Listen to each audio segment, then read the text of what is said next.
Settled. How come? Because you should have taken it all the way. No, I know Bill. Bill's a good person. I don't think Bill would do anything wrong. We have produced an ad to educate Donald Trump to air during the O'Reilly Factor in New York and D.C. Repeated unwanted sexual advances or obscene remarks in the workplace constitute sexual harassment. And if you've got a friend who is accused of something like that over and over again, I might think twice about defending him. And I know you might not care about that. But on some level, you gotta know, you're blowing this. Steve Bannon provides the president with advice on a broad range of issues and will continue to do so. President Trump was irked by a Saturday Night Live skit depicting Bannon as the Grim Reaper who really runs the White House. Send in Steve Bannon.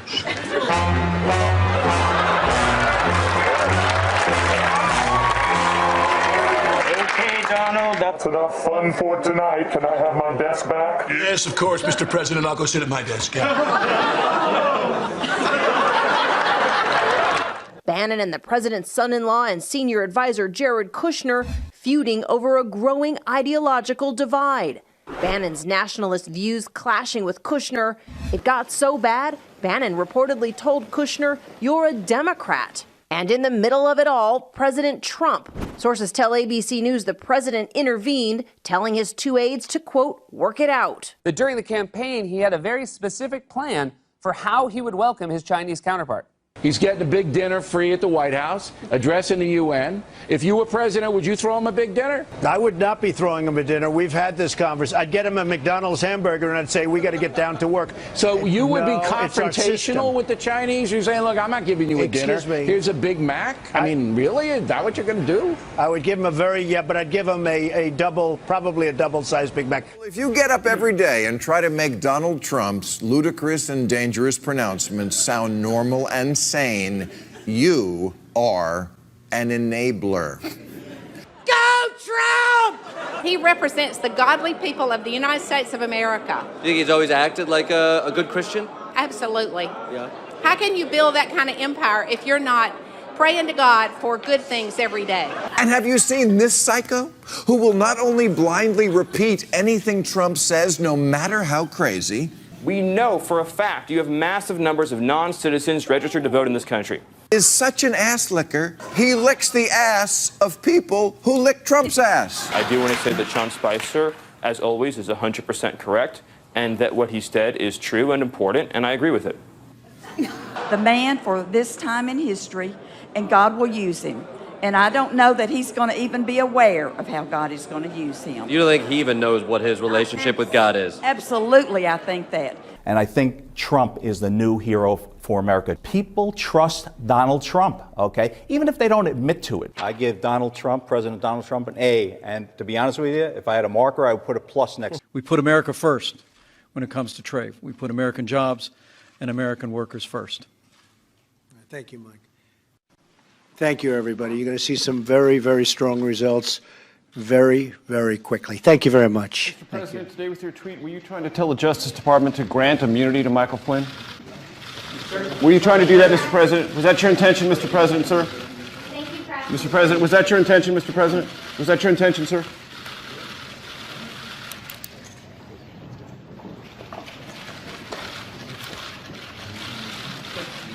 Okay. So he didn't sign them. He did not sign them. He did not sign them. So you're someone from Russia who's now an American citizen. What do you think about U.S.-Russia relations and the fact that they're strained now? I think it should be better. It will get better because United States and Russia are neighbors. We are neighbors. Through Alaska? Through Alaska, yes, we are neighbors. So since we are neighbors, it's destiny, and you can't change destiny.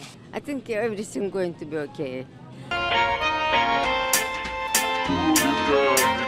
Absolutely not. No. Oh, absolutely. And influence. Yeah, sure, of course. It's been well documented. It would be silly to dispute it. Well, we personally think it's all just speculation because they just don't like Trump. They just try to find any evidence of Trump being bad, so we just don't like. I wouldn't be surprised after all of this is said and done that some people end up in jail. At this point, you're confident that at least some Trump associates will wind up in jail? If I was betting, I would say yes. Without sharing the evidence, because I know it's classified, but do you believe there's enough evidence already, evidence that you've seen that would justify someone going to jail or some people going to jail? If the claims hold up, most likely. You need to be legal, not like California where 3 million illegals voted. Let's talk about that. I'm glad I brought that up, Allison. Me too, Paula. So where are you getting your information? From the media. Where else would we media? get? Some of it was CNN, I believe. CNN said that 3 million illegal people voted Well, in it was coming California? all across the media. All across. Well, CNN didn't do it, then they were being smart this time. Where? You can find it, Google it. You can find it on Facebook. What your favorite thing that Trump has done so far, what would it be? Plans on building the wall. The border is this national security issue. Or I haven't seen the wall begin to be built, so when that happens, I would switch that to be my favorite. Addressing our borders, for sure. Okay. Yeah. I didn't really like the Paul Ryan care, the health bill, and I think Trump sort of mildly supported it, knowing it was going to fail. And I think this is a part of him and Steve Bannon's tactics. So they're going to come back with something with a much more free market approach. What are some of your favorite news stations? Like, where do you get your information? InfoWars, mainly, and then Breitbart, and off the web like Twitter, like all my favorite Twitter accounts that are all just like people who just love Trump.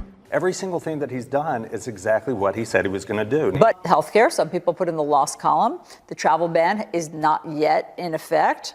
The budget has not gotten a hearty agreement from lots of people. He said he'd get rid of DACA right away. He's not done that for the Dreamers. He said that he would get rid of the Iran nuclear deal on day one. That has not yet happened. The wall hasn't been built, yet he hasn't defeated ISIS in 30 days. Last week, our new anti-EPA, okayed the use of chlorpyrifos, which the Obama administration was in the process of banning because they had a no-tolerance policy on substances that can cause brain damage in children. But President Trump says, whatever, I ate paint chips as a kid. And look at me, I is president. We've reached the end of week 3 of President Trump's regime. You talked to Putin last week. Do you respect Putin? I do respect him. Do you? But Why? Well, I respect a lot of people. Putin's a killer. A lot of killers. We got a lot of killers. Why, you think our country's so innocent? I don't know of any government leaders that are killers anymore. Well, take a look at what we've done, too. Intentionally or not, President Trump has revived deep-seated Republican anxieties of his view of the Russian president when Mr. Trump essentially implied there's no difference between the United States and Russia when it comes to the treatment of dissidents, journalists, or human rights activists. Putin's a killer. A lot of killers around, believe me. Republicans, still uncertain about Mr. Trump's approach to Russia, reacted harshly. He's a thug. He was not elected in a way that most people would consider a credible election. The Russians annexed Crimea, invaded Ukraine, and messed around in our elections. I don't think there's any equivalency between the way the Russians that conduct themselves and the way the United States does. Do you think America's morally superior to Russia? What you have in this new president is someone who is willing to and is in fact engaging the world. But America morally superior to Russia, yes or no? I believe that the ideals that America has stood for throughout our history. Shouldn't we be able to just say yes to that question, though? I think it's without question, John. That America's morally superior to Russia. American ideals. There are two guards. One of them only tells the truth, and one of them only tells lies. Which one do I make my press secretary? The lack of comments about some other things, including, for example, the attack on Quebec Mosque and other similar environments. Why is the president, when he chooses to... Do you know, hold on, what are you, you're equating me addressing the nation here in a tweet? I mean, that's the silliest thing I've ever heard. Okay, this is silly. Okay, next. Okay, and you're equating thank you. The You've asked your question. This president. I understand, and the president has. The part of the reason the president got elected is because he speaks his mind. He doesn't hold it back. He's authentic. But it is not how the judicial process works. Thank you. You've asked the question now 8 times. One more. I'd like to ask you. One more about a different set of comments that have been made. I understand. Thank you. I understand. Thank you. I'll accept one last question. Yeah, I'll take this loser. Yes, I got a question about the statement the White House released on Holocaust Remembrance Day. Do you think it was anti-Semitic to not even mention the Jewish people in the statement? What are you doing? What are you doing? what we need to do is to remind people that the Earth is a very dangerous place these days. The Earth? The Earth, Sean? You can't be any more specific than the Earth? So let me just clear. Here is the message of calm the administration is sending. If you're traveling anywhere in this area, just be careful. Mr. Spicer. Seth Meyers, Late Night with Seth Meyers. Mr. Spicer, there's a report that President Trump was spotted with specks of saliva all over his face. What happened? The president had lunch with Mayor Giuliani just a short time ago. In closing, I'd like to end on the same question I always ask. How's the president's penis? He may touch on it a little tonight. I'll leave it to him.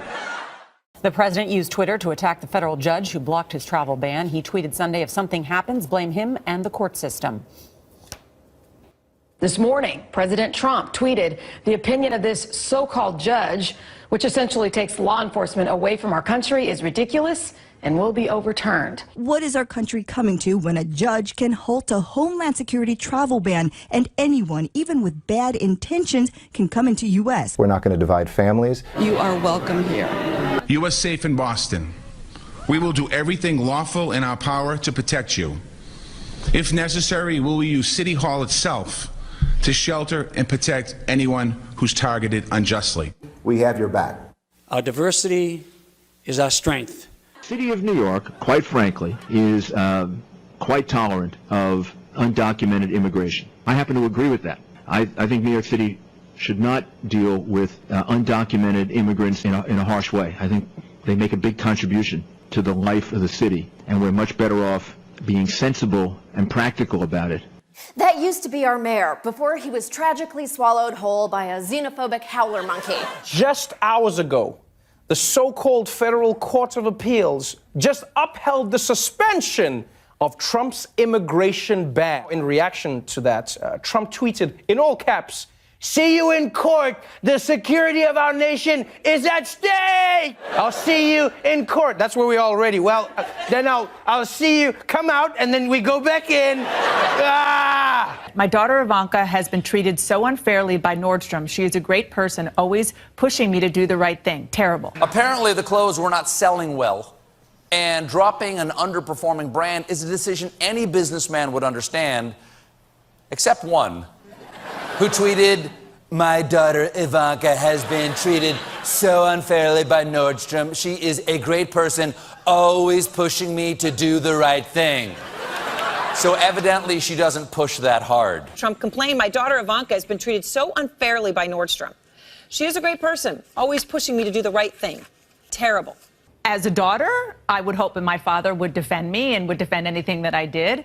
But if my father was president and this was sort of on the border, I'm not so sure. I think this was less about his family's business and an attack on his daughter. For someone to take out their concern with his policies on a family member of his is not acceptable, and the president has every right as a father to stand up for them. She's not directly running the company; it's still her name on it, and there's clearly efforts that to undermine that name based on her father's positions on particular policies that he's taken. Due to bad sales, the department store stopped selling Ivanka's clothes. So this morning, the Trump administration sent Kellyanne Conway to defend Ivanka on Fox and Friends. Go buy Ivanka's stuff is what I would tell you. I hate shopping. I'm going to go get some on myself today. This is it's a wonderful line. I own some of it. I'm going to give a free commercial here. Go buy it today, everybody.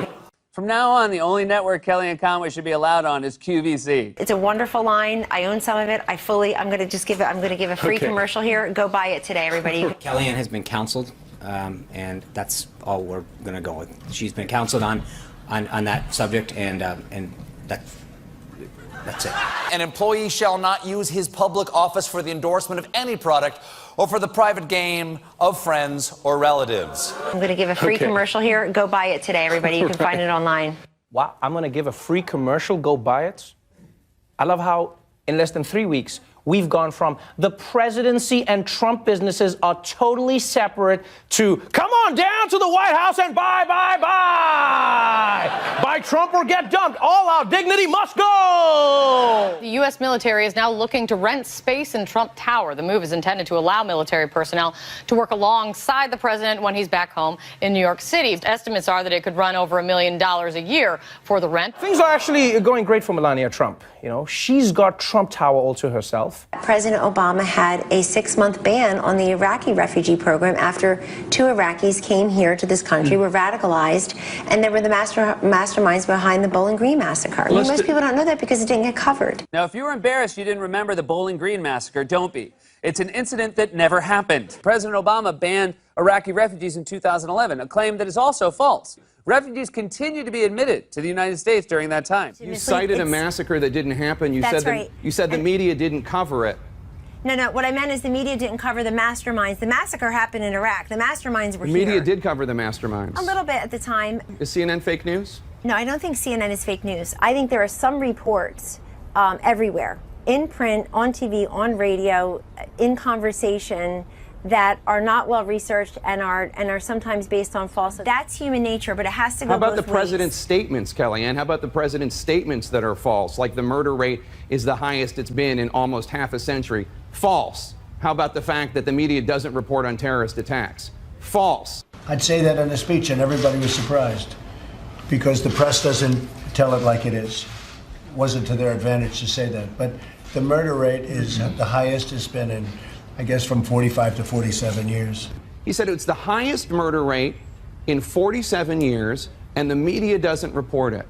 And again, Kellyanne, the media doesn't report it because it's a lie. I think he is relying upon data, perhaps, for a particular area. I don't know who gave him that data. How about the president's statements that are false, like the murder rate is the highest it's been in almost half a century? False. I'm talking about the President of the United States saying things that are not true, demonstrably not true. That is important. Well, are they more important than the many things that he says that are true that are making a difference in people's lives? He says many things that aren't lies, okay? Why doesn't he get credit for those? It's like, excuse me, officer, there are many times I drive when I'm not drunk. You've seen what happened in Paris and Nice. All over Europe, it's happening. It's gotten to a point where it's not even being reported. And in many cases, the very, very dishonest press doesn't want to report it. They have their reasons, and you understand that. President Trump was clearly saying that the media does not cover terrorist attacks that we clearly cover, and he was saying we don't do it because we don't want to do it and because we have some sort of ulterior motive in that. But while we're on the subject of not addressing a terrorist attack, I want to ask you, in Quebec City last week, a white right-wing terrorist opened fire on a mosque filled with innocent men, women, and children. 6 people were killed. President Trump has not said or tweeted one public word about this. You want to talk about ignoring terrorism? Why hasn't the president offered his sympathy to our neighbors in the north? I know he's sympathetic to any loss of life. It's completely senseless, and it needs to stop regardless of who is lodging the attack. Are these victims any less dead than the ones killed by Islamic radical terrorists? No, not at all. President Trump made a quote about the murder rate being at the highest level it's ever been in 47 years. He said that, and he said nobody in the media reports on that. There's a reason that nobody in the media reports on that. It's not true. The murder rate is not at the highest rate it's been in 47 years. It's 4.9 people per 100,000. That's dwarfed by the murder rates in the 1990s and before that in the 1980s. Facts are stubborn things. He said it's the highest murder rate in 47 years, and the media doesn't report it. And again, Kellyanne, the media doesn't report it because it's a lie, because it's not true. And now Congress is getting in on the action as well. It's been an exciting week in the Senate. Mitch McConnell is accusing Elizabeth Warren of attacking the integrity of Alabama Senator and Attorney General nominee Jeff Sessions, only because she's reading a letter Dr. King's wife wrote, criticizing Sessions, blocking black people's voting rights. The fireworks coming last night as Senator Elizabeth Warren quoted a 1986 letter from the late Coretta Scott King. It talks about a moment in history when African Americans were beaten away from the polls, and it talks about Jeff Sessions' role in that. Republicans, faced with this, handled the situation like adults by voting to silence Elizabeth Warren. She was warned. She was given an explanation. Nevertheless, she persisted. We don't seem to want smart people in our lives anymore. Mike Pence became the first person in 230 years to break a tie to confirm a cabinet secretary.